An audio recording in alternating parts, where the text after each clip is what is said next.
My childhood, raised in Little Italy. I was very involved with the church at the time. And the reason I like to serve Mass, I served Mass for a long time. The more Masses you serve, then the priest would take you to summer camp. And depending on the number of Masses you serve, they would take you for a week or 2 weeks or more. Okay. So I really wanted to go summer camp. I think Montreal could be doing much, much better. The wait time for permits, for turnaround at the city is insane. It's really not encouraging for developers to go build. My next goal would be to, keep expanding the agency, in Quebec. As we're growing, we're getting, better and better brokers joining us. We remain being selective, quality over quantity. There's another thing you don't know about me.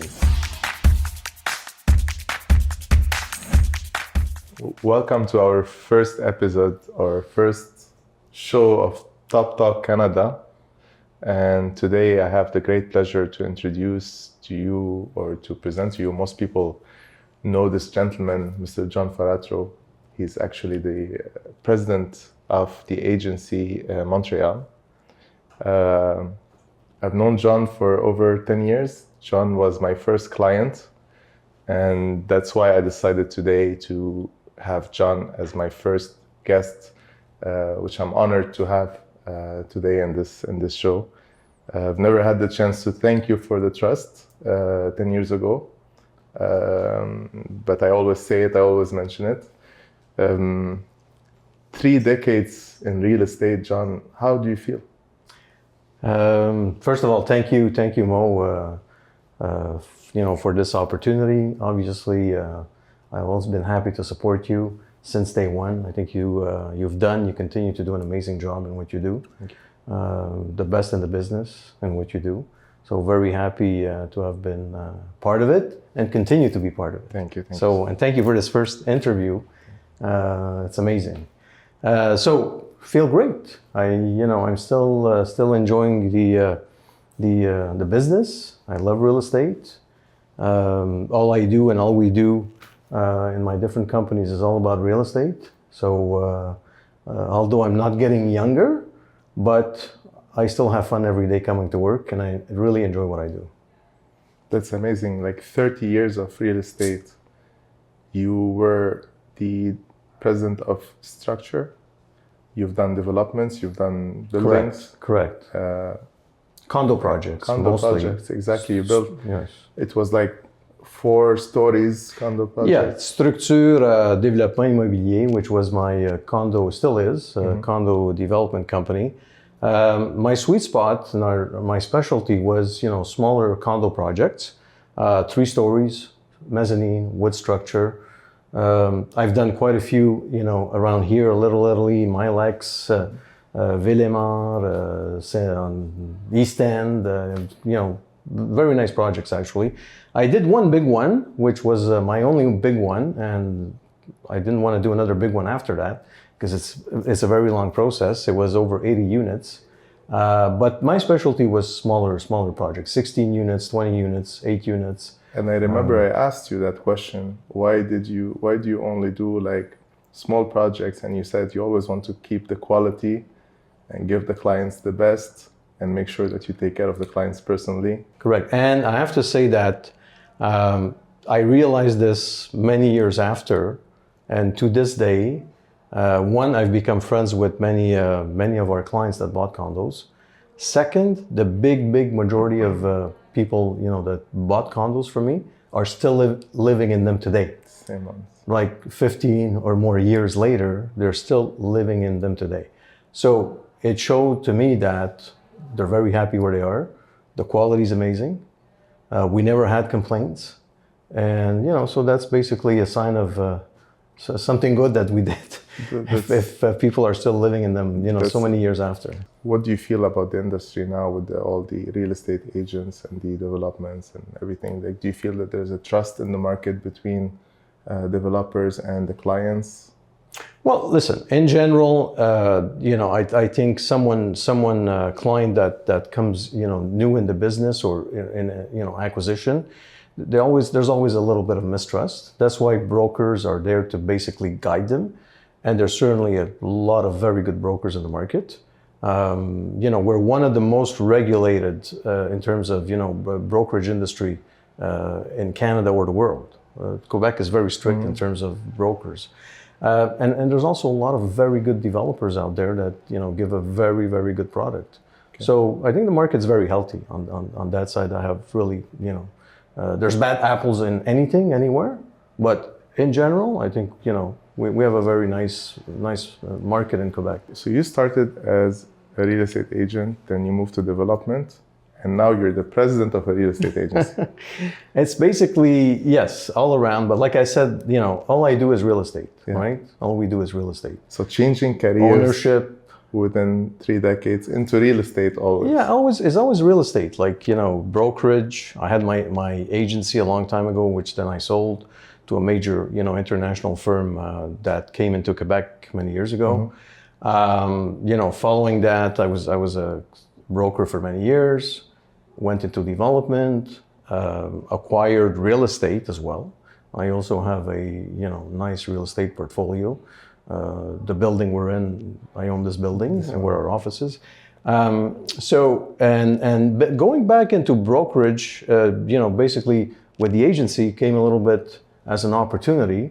By my daughter living in LA, I went to LA to see her, sat down with, Mauricio, and we had a discussion, and, saying, like, we'd love to be in Montreal. I love Montreal.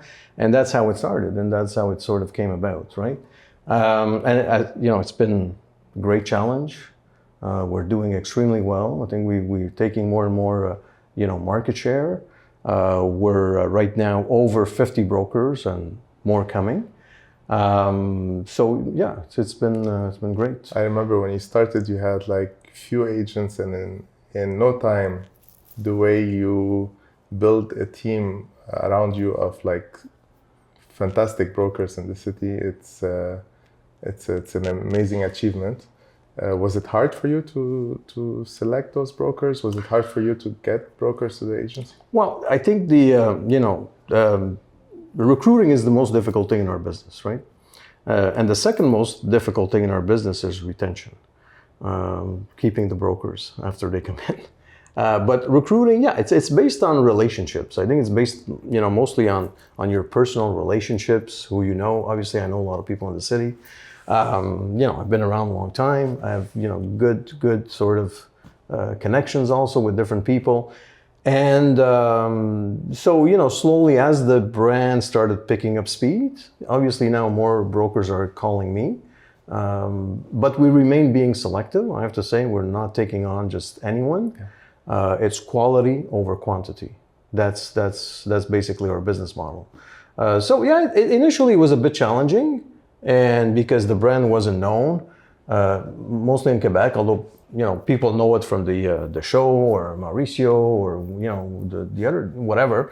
But it's been easier and easier, let's say, to sort of get the right people in and the better people. As we're growing, we're getting better and better brokers joining us. Yeah, amazing.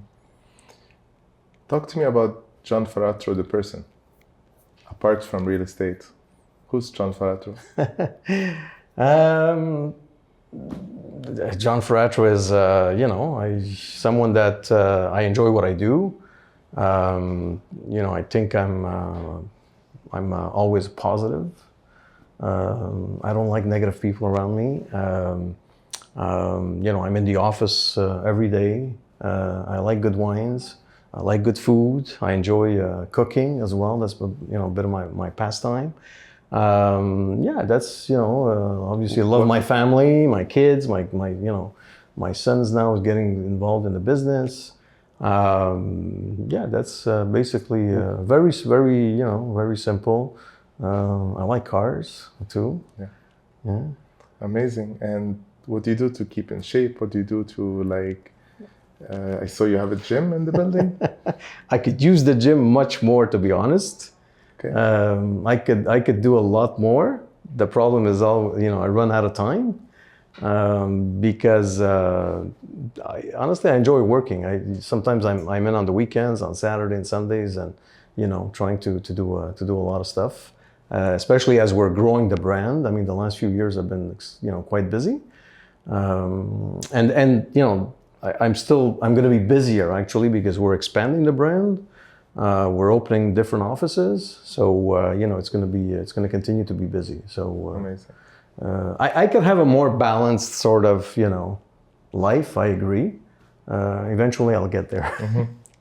It's very hard for like somebody who's like managing a business with a lot of employees and a lot of partners and a lot of to balance their life. But do you do anything about it? Do you do like how do you manage your life with your family? I know that you're very involved with your family. We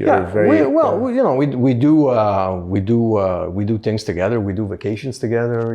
I'm happy now. My daughter's here from LA. She's been here for several weeks, which is great. We try to have dinners together to make sure that at some points, because everybody's busy, the kids are busy. My wife is a notary, as you know, she's busy as well. So everybody's busy, right? So, but we try to. Who's the person that groups the family together? Was it you or your wife? It's my wife. Your wife. Yeah, for sure. Do you have any specific day in the week? No, it's hard to have a specific day because our agendas keep changing or traveling. In the last month or so, I was in Portugal for a few days because we launched 2 offices there. I was in Charlotte last week because we had a managing partners meeting. Traveling, there's traveling involved. There's always something going on. Yeah. Activities, business activities, networking. The several cocktails Mo invites me to. We just finished the Grand Prix weekend now in Montreal. Grand Prix weekend. We were busy crazy, at the Ritz, as you know, you were there. Bar George. So we always have something going on. So it's sometimes challenging. And I like that you are part of these events. You always make sure that you support everybody, and you make sure that you are part of foundations for the gala, for everything that's happening in the city. You are part of it. You want to make sure that you support. How do you feel about all these foundation events and galas that happen in the city? Do you think they're important? Absolutely important. I mean, we have to give back, right? It's not just about taking, but we also have to give back to society, different organizations. For 5 years, I raised a lot of money for the St. Justin's Hospital as well many years ago. I don't know if you remember, with Lamborghini. Yes. We had some events going on there. So yeah, we have to give back. I think it's our responsibility in a way, social responsibility. Also for the McCord. McCord, yes, absolutely. And if I can do more, I would like to do more. Yeah. And we encourage our brokers also to be involved and participate and also give back. So not just me or the firm, but we also encourage the brokers. On the agency side, it's mostly applies in the U.S. But we have a big program with Give Back Homes. Mm-hmm. So basically, the agency funds and helps build homes for homeless people. Mm-hmm. So we all around we do quite a bit. Your son is you're involved in the agency? He's involved in the business. Mm-hmm. He's involved a little bit everywhere, not just the agency, because he mostly takes care of managing the real estate portfolio. Okay. So he's graduated just this past month ago. Okay. From John Molson. He's he was already part-time in the business, but okay. He's getting more in the business, and at some point, I'm not that young, but at some point, I'm going to have to hopefully slow down, and someone has to take over. What was the first thing you taught your son? Oh boy, that's a good question. I don't know. You probably have to ask him what he remembers. The first thing, how to negotiate is important, right? How to service, deal with tenants. Like he's dealing more on the management side. Professional, take care of our tenants, be responsible, service oriented, right? I think that's very important. Mm-hmm. Which is also, why I loved this brand, the agency, from the beginning, because it's a lot of the same. We have a lot of the same values, right? It's all about the service, as we say. Luxury is not just about the price point; it's about the service. So mm-hmm. The agency, the red carpet service, white glove service, right? That's what it's all about. Notwithstanding, and the value, regardless of the value of your property, you get the same service, whether your property is worth $500,000 or $10 million. That's it's all about the service. Do you believe the values at home should be the same values at work? Yeah, I think so. Yeah, because it's a reflection of who you are, right? You want to be the same person. You have to be the same person. You can't have different values, with your family and friends, and then come to work and have another set of values and with your employees and staff and brokers. So obviously, I have the same values. I mean, very respectful of people. Everyone is like family, and we are like a big family. Yeah, absolutely. Yeah. Did your dad taught you anything about your career? My dad worked for all his career with a big developer in the city. So yes, I did my first sort of experiences with real estate were with him and that company. I was either renting apartments, I was painting apartments, I was sweeping industrial buildings, the floor of industrial buildings, whatever needed to be done. I mean, that's where I sort of started knowing, more about real estate and development. And, the company was building, at the time they were building rental units in LaSalle, big projects, or shopping centers. So yeah, I learned a lot of stuff. Is it because of your dad that you chose the real estate career? It made it easier, certainly, because I had that experience. So it made it easier. I understood some of the terms in real estate, commercial real estate, obviously, because the company was in office buildings and shopping centers, that kind of ownership and development. So that gave me the sort of the taste and the idea. And how was your childhood, John? My childhood, raised in Little Italy, Italian parents. Went to church every Sunday. High school, elementary school in the area, in the neighborhood.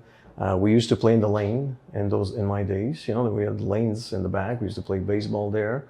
Going to play hockey outside the skating ring at the Jean Talon Market in winter. I was very involved with the church at the time. And the reason I like to serve Mass, I served Mass for a long time because... That's interesting. I didn't know this about you. Well, see, there's something to it, because the more Masses you served, then the priest would take you to summer camp. And depending on the number of Masses you served, they would take you for a week or 2 weeks or more. Yeah. So I really wanted to go summer camp. And everything was included. So, I was always happy to serve weddings and funerals and whatever, or Sunday Mass. I was always, I lived not far, so it was nice to do that. There's another thing you don't know about me. Tell me. I used to play the accordion when I was young. I also played the saxophone, so I was also into music. Why did you stop this? Well, I haven't played in a while, but I loved music. I like to play the different instruments. Maybe your daughter plays piano. She plays piano. She plays a few instruments, and she's into music. Actually, she studied at Berkeley. Did she get this from you? Maybe, I don't know. Could be, but she loves music. She's into music. She went to Berkeley College of Music in Boston. When she graduated, and when she did graduate, she got a job with Spotify in LA, and that's why she moved to LA, which she's still there today. Not with Spotify, but she's still in LA. Amazing. And you said I've seen you cooking so many times. Actually, you've done caterings for so many of your events, like the real estate. When you did the agency Christmas party, you were the designated chef. The first year we did our Christmas party, I remember we were there as well. I wanted to cook for everybody, so that's what we did. And sometimes I do cook for the staff on Fridays. I come in because we have a full kitchen at the office, and sometimes I just come in and say, "Okay, guys, I'm cooking a nice dish of pasta," and everybody eats, and that's what we do. Where did you take it from? Was it just something I like to do? It relaxes me, because when I cook, I focus on what I'm doing, right? cutting, right? Thinking what you're going to buy, making a menu. So it basically, it's a way of relaxation and having a nice glass of wine while you're at it. So I enjoy that. I enjoy eating. I enjoy good food. So obviously. What are you best at cooking? Italian dishes for sure. Dishes. Yeah, that's all I cook. That's your favorite food as well? Yes. Okay. Yes. When you're handling any sort of challenge in real estate or any sort of issue that you're facing, what's the first thing you think about? Have control, right? Don't panic. Don't go crazy, because if you lose control, you're probably going to take the wrong decision. Be calm. Everybody tells me I'm a calm person. I think I am. Just keep control. Look at what the solutions, the options are. And, any challenge can be resolved, right? You just have to do it the right way. And if you can come to any kind of compromise and not lose your cool, your chances of success obviously are much higher. John, I know how much you love Montreal. How do you see Montreal today? That's a very good question. And I'm not sure how to answer that. And trying to stay out of politics, because I think Montreal could be doing much better. There's a lot of things I don't like that's happening to our city. I hope things change, and I hope we have a change in leadership. To be very honest with you, because I don't think the actual leadership is actually doing what should the city needs. I think the city, such a beautiful city, international city like Montreal, should be doing much better, and we're not there. So where do you see Montreal in terms of real estate developments at the moment? Challenging. Like, the bureaucracy is incredible. The wait time for permits, for turnaround at the city is insane. It's really not encouraging for developers to, go build. They make it very difficult. So we talk about, we need more housing, we have a shortage of housing. But we don't see a lot of effort coming from the city. And obviously they hold a lot of that power that can change things quickly, right? You can densify more, allow people to go higher, which they don't do, right? Montreal's like, you can't go too high. They stop you from densifying, which is a problem. Like I said, bureaucracy is insane. Like, it takes a long time to get, permits, to turn things around. That time costs money. You have to understand that when the developer buys a piece of land or a property to redevelop, well, there's loans attached to it, there's interest rates, there's costs, and all that. The more time you waste, the more time you spend, and the more longer it takes, it gets more expensive by the day.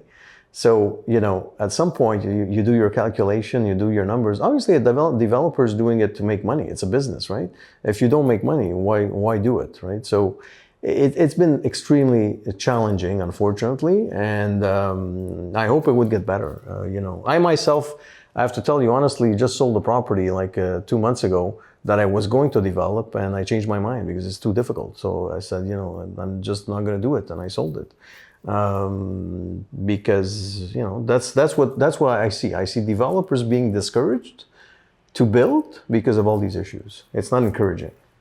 If you were the mayor of Montreal at the moment, what would you do? Boy, that's a big question. I do a lot of things. Reorganize the city, get your program together, straight. I've never seen so many traffic jams in the city, all over the place. Obviously that doesn't help gas emissions, right? If it takes you half an hour to get from point A to B instead of 10 minutes, cars are running more, right? No one talks about this, but, bike paths and construction and, turning a bunch of streets into, one-ways or different direction, it has caused enormous traffic jams all over the city. And I don't think that's good for the environment, actually, right? The streets are a disaster, right? Some streets you feel like you're in a third world country driving in them. I'm scared to drive my nice car in the city because you got potholes all over the place. I mean, a lot could be done. A lot more could be done, right? Even the F1 event, I have to tell you, I went to a race. I talked to a lot of people from the US, people from Europe. And, they said, we're not coming back here. This is a disaster. Getting in and out of the site, right? So even that was totally badly managed. So there's a lot of things that, could be improved. What would you tell the new generation about real estate? Like, what if you would like to give them a small advice? What would you give them? Well, it's one of the best, for me, businesses to be in, right? Your source of revenue is basically unlimited. You manage your own time. I always said you can have the salary of an executive without the responsibilities that go along with it. I think it's a great business. I think it's a great career. You're dealing with different challenges every day, different people, different projects. And again, there's different, we talk about real estate, but there's different business lines you can specialize in, different areas. Whether you're doing commercial, you can be an office leasing specialist, an investment sales specialist, industrial. On the residential side, you could be a specialist in Outremont or South Shore, different areas, or condos only. We have one broker. He specializes only condos in Griffintown. He's doing amazing. Everybody's different. You got to pick what you like, what you're good for, what basically drives you. Ultimately, is what drives you, what gets you up in the morning and excited, right? Because that's what you have to feel. You have to feel excited to go to work. You have to be happy to go to work. And if you don't have that drive, you're gonna get bored, and it's not gonna work. So you gotta feel stimulated. Some of them are scared to fail. What would you tell them? Listen, you're gonna fail in life. Everybody fails at some point or something, right? The key is move on, move forward, learn from that, and make sure you don't make the same mistake again. But of course, you're gonna have failures. But failure is sometimes a learning experience, and will get you to the next level. It's most of the time a lesson that will get you to somewhere else, to a next level. So I don't think you should be scared of failing. No one has never failed. If someone says I've never failed, I have a hard time believing that. You failed at something, somewhere. Whatever that can be. John, I know that you still have goals in life. You're not done yet. What's your next goal? Well, my next goal would be to, keep expanding the agency, in Quebec. I'm actually in the process of also acquiring another office of the agency outside of Quebec. We'll announce it in due time. So that's basically, keeping to acquire more real estate. I do have a development project that I'm working on. We're negotiating with the city, in Laval. It's going to be a rental project, maybe 10 to 15 stories. So I'm working on that. I have other sites that I can develop. We'll see how it goes and the market goes. But I always have some kind of project because I like to keep busy, and I like to keep stimulated and active. So I'm always looking for new things to do. New real estate agents that would like to join the agency. Yes. Screen is yours. What would you tell them from the president? Well, I tell them, come and see us if you think you want to, you like the brand, and you'd like to be with an amazing company. We have an amazing brand, amazing marketing. Just send me a note, write to me, and let's get together. I meet with everybody, by the way. Everyone that writes to me, I meet with everybody. Like I said, we don't take everybody, but I meet with everybody. So it's all about the connection again. It's not about how much you make. It's not about your experience. We do take also younger brokers. We have a very, very specific culture at the agency, and that's the most important, is that people fit in with the culture. If you want to say a message for everybody who's been supporting you for the last 3 decades in real estate or your life, who would you say thank you to? Oh, I'd say thank you to a lot of people. A lot of people have supported me and helped me, like even yourself. I mean, you've supported, us in different occasions. Some developers, some clients. The list can be quite long, but I have, obviously, the most important people that support you is your family, right? So the family is always there behind you, supporting you. That's certainly very, very important. And friends, but family certainly foremost for their support always. Yeah, that's amazing. Well, John, thank you so much for being my first guest. Thank you. It has been a great pleasure. I wish you a lot of luck Thank you on so this much. new venture, and thank you.